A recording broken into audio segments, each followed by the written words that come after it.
حکایت توبہ کا انعام۔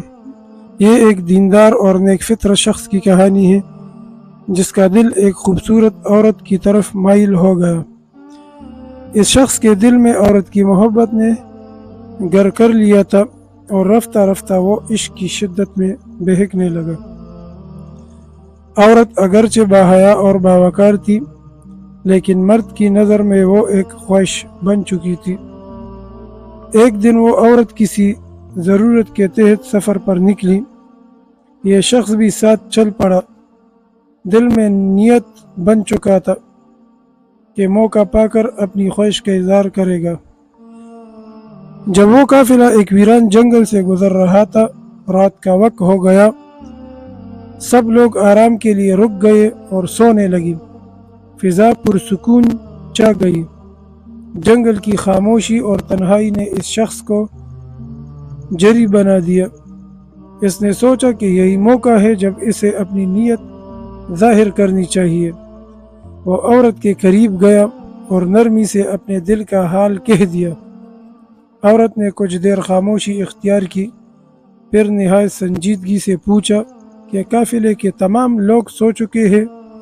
مرد کو عورت کے سوال سے یہ گمان ہوا کہ شاید وہ اس کی بات ماننے کو تیار ہو گئی۔ خوشی سے جھومتے ہوئے وہ اٹھا اور پورے قافلے کے ارد گرد چکر لگایا۔ واقعی سب لوگ گہری نیند سو رہے تھے، نہ کوئی آواز نہ کوئی آہٹ۔ وہ فوراً عورت کے پاس واپس آیا اور بولا، ہاں سب لوگ سو چکے تھے، ہمیں کوئی نہیں دیکھ رہا۔ عورت نے پھر نہایت سنجیدگی اور خاموش لہجے میں پوچھا، تو کیا اللہ تعالیٰ بھی سو چکا ہے؟ یہ سوال سنتے ہی مرد کے قدموں تلے زمین نکل گئی۔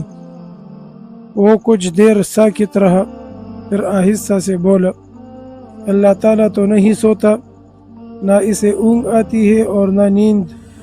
عورت نے جواب دیا، پھر جس ذات نے ہمیں پیدا کیا، جو ہر حال میں ہمیں دیکھ رہا ہے، جس کی نظر سے ہم کبھی اوجھل نہیں ہو سکتے، کیا وہ کافی نہیں کہ ہم اس کے خوف سے گناہ چھوڑ دیں؟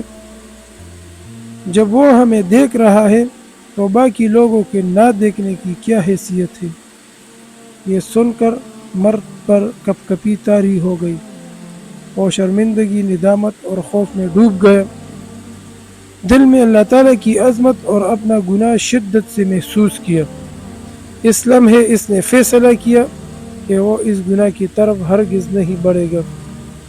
وہی جنگل میں سجدے میں گر کر اللہ تعالیٰ سے معافی مانگی، رویا، گڑ گڑایا اور توبہ کی۔ اس کے بعد اس نے وہ سفر ترک کر دی اور واپس اپنے وطن لوٹ آیا۔ دنیا کی محبت، وقتی لذت اور نفس کی خواہش کو چھوڑ کر وہ ایک نیک، پرہیزگار اور توبہ گزار انسان بن گیا۔ اللہ تعالیٰ کی بندگی میں زندگی گزارنے لگا۔ کچھ عرصے بعد اس کا انتقال ہو گیا۔ اس کے ساتھیوں نے اسے خواب میں دیکھا اور پوچھا، بتاؤ اللہ تعالیٰ نے تمہارے ساتھ کیا معاملہ فرمایا؟ اس نے جواب دیا، جب میں اللہ تعالیٰ کے خوف سے اس گناہ سے باز آ گیا، دل سے توبہ کی، تو میرے رب نے میرے اس خالص عمل کو پسند فرمایا۔ اس نے میری لغزش معاف کر دی، میری گناہ بخش دیے اور مجھے اپنی رحمت میں جگہ دی۔ نتیجہ، یہ حکایت ہمیں ایک نہایت اہم سبق دیتی ہے کہ جب انسان گناہ کی دہلیز پر کھڑا ہوتا ہے تو اس کے اندر اللہ تعالیٰ کا خوف اسے بچا سکتا ہے۔ انسان کی نظر سے بچنا ممکن ہے مگر رب کی نظر سے بچنا ناممکن ہے۔ جو شخص اللہ کے خوف سے گناہ کو چھوڑ دیتا ہے، اللہ تعالیٰ اسے دنیا و آخرت میں سرخرو کر دیتا ہے۔ اگر ویڈیو اچھی لگی تو چینل کو سبسکرائب کریں اور